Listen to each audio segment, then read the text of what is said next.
Good morning, fellow gardeners. I'm Kelly, aka K2, and this is K2 Garden Adventure, my channel dedicated to me building my dream gardens and farm here on the beautiful central coast of California, Zone 9B.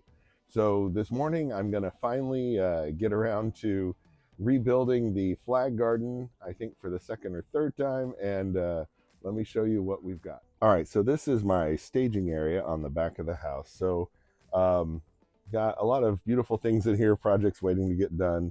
This is some lantana replacement for the front because it turns out the emitters didn't get turned on. Let's see, we've got this is the Queen of Hearts. Ooh, if I get a chance today, I want to get that planted back in the tropical garden, so the Queen of Hearts will be close to the Jack of Diamonds.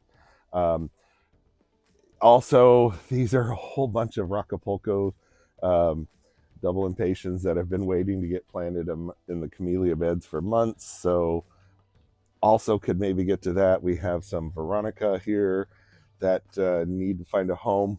We've got a couple of false cypress soft serves that I now can plant because just got the big branches from the bottom of the liquid amber removed, so was needing to get that done before I could plant those.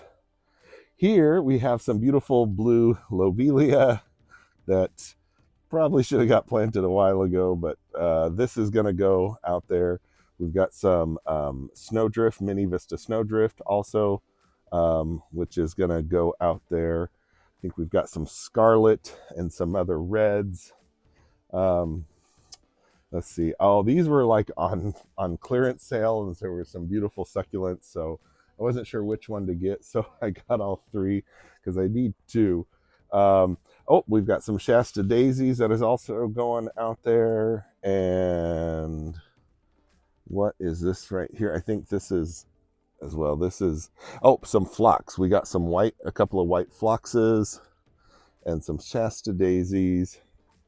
So we got a bunch of red, white, and blue. So I'm going to take all this out there. Oh, here's the some amazing daisies.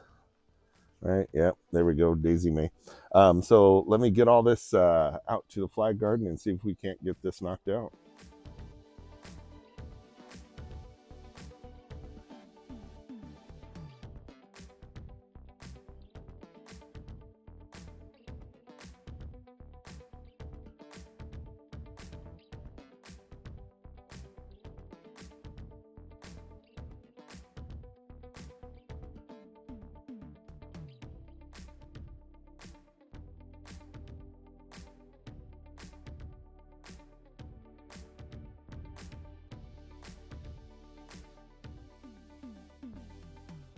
Okay, so here's the before, what's happening out here in the flag garden.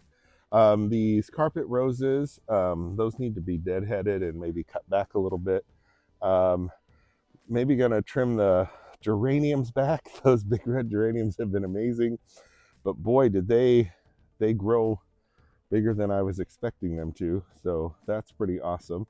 Um, we've got some really red super petunias, at least one plant that's still alive here. That might be another one that's growing out of the ground. So for 4th of July, when I desperately needed something to put in here because I had people coming, I went ahead and I planted some white pentas. But while pentas is pretty, I'm thinking I might replace those with maybe some. I got a couple of whiteout superbenas, so might do that. We still have some pretty blue Lithidora, so just need to cut back the geraniums on that one here. We still have one daisies that survived a gopher attack, so they recovered. We've got some phlox, so that's kind of cool. That's there. These roses are putting on quite a show, but want to cut them back and get them more in place. There's so we got room for lots of room for some blue lobelia up front here. We got some white and red. Anyways, let me get this kind of cleaned up and then make it easier to see where there's room to stuff stuff. So we'll see you in a minute. Okay, so this is taking a little bit longer than I was expecting.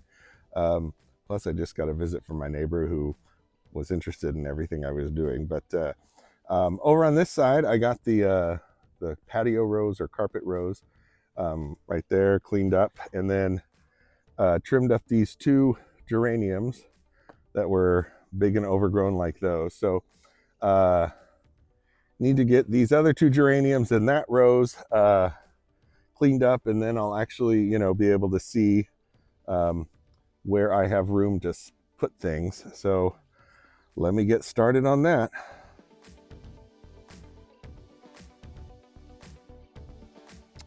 Okay, so I think we've got most of the cleanup done. I got all the geraniums trimmed back and deadheaded, and the roses are trimmed back.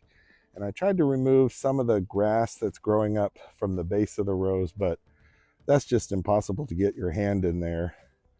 I went ahead and left some of these um, the big rose blooms, even though they're sticking out too far, because I don't know if you can see, but the bees are absolutely loving these red carpet roses.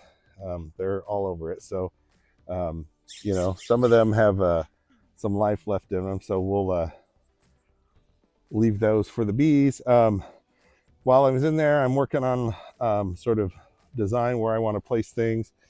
I've got two of the white phlox, so I'm going to put, there's one here that's still looking great. I'm going to put another one over here, and then one in the back just in front of the blue delphinium.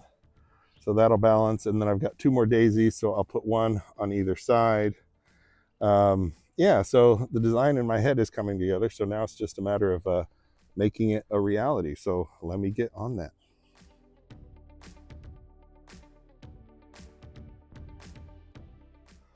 So we're making progress. So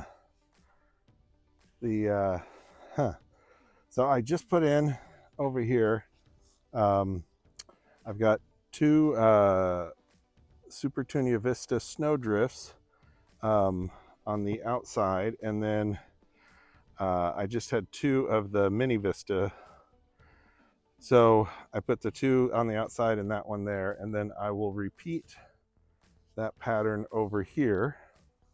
I put the two superbena whiteouts up there and over there. Those get quite large, so they will definitely fill up all that space. I've got the daisies in where they go. I moved the pentas to the back because they're not nearly as showy as Supertunias are. So just, and then I got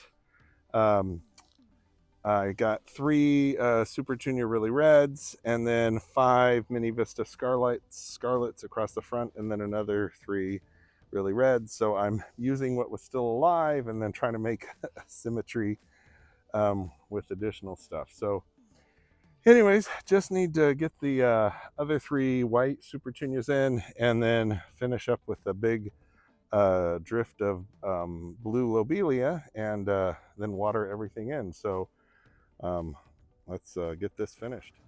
Well, good morning. I'm not sure if the sun has even come up yet. As you can see, we have an overcast day. We've actually been getting a little bit of rain, not solid, just tiny bit here and there, but it hasn't rained for months. But I wanted to come out. It's actually been a couple of days, but since I hadn't posted the video yet, I wanted to show that I threw some blue pansies in. They had some on sale down at Miner's Ace Hardware. Plus, it'd give a few days for some of the other flowers to root in a little bit. So you can see we've got the blue pansies here mixed in with the lobelia along the front, and there's some in the back as well to give just a little more blue until those hopefully those lithodoras will bloom again here. Might not be till the spring. If I get some of that paracallis, that super blue paracallis, there's a little bit looks like there's just a little bit left right there. But if I get some of those, I will squeeze some of those in, because those are just the most crazy blue. Yeah, so here's what the flag garden looks like a few days later. We've got some other daisies blooming, and the white supertunias are starting to take off, and we've got the red ones coming. So anyways, they should appreciate some of the extra moisture from the little bit of rain that we're getting. You can see the blue delphinium is putting in just a couple of blooms back there when it makes its big stalks. It's quite impressive. But anyways, hope you enjoyed the video, and do that like, comment, subscribe, and share with your friends and family that enjoy gardening. And please, let me know what your favorite red, white, and blue flower is. Maybe if the gophers eat some more, or if I lose something, I could try squeezing it in. Anyways, have a wonderful day, and until the next video, happy gardening.